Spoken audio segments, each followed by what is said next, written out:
By Drake refusing to submit his music to the Grammys this year, he is essentially devaluing the award. I believe that Drake will end up attending the Billboard Music Awards this year, and he might even perform, and he'll rack up a bunch of awards. And by doing that, he's placing a spotlight on the fact that the Billboard Music Awards are based on metrics and metrics alone, while the Grammys are based on peer to peer review.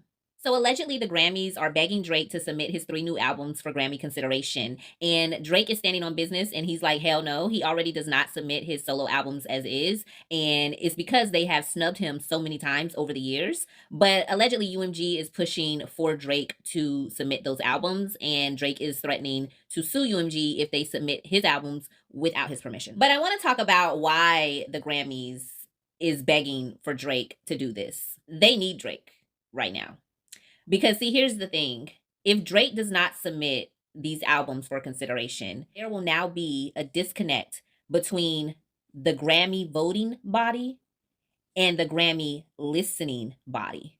We're the listening body. We're the ones consuming the music, listening to the music. The voting body are also supposed to be consuming the music and listening to the music, but they're supposed to have a grip on what's successful, what's great, what's a masterpiece of work. They're supposed to have a grip on that. And part of having a grip on that is being connected to the listening body and what the listening body likes and enjoys. Now, I'm sure a lot of you don't know this, but the Grammys are voted by a group of people, lots of people, who pay a membership into the Academy every year. I believe one of the rules is that you just have to be in the music industry, like a songwriter, a producer, a DJ, a composer. There's a lot of geographical factors that go into Grammy voting as well. A lot of the members that pay their fees every year, they reside in LA or they reside in California or New York. There's also a little bit of racism involved in it as well.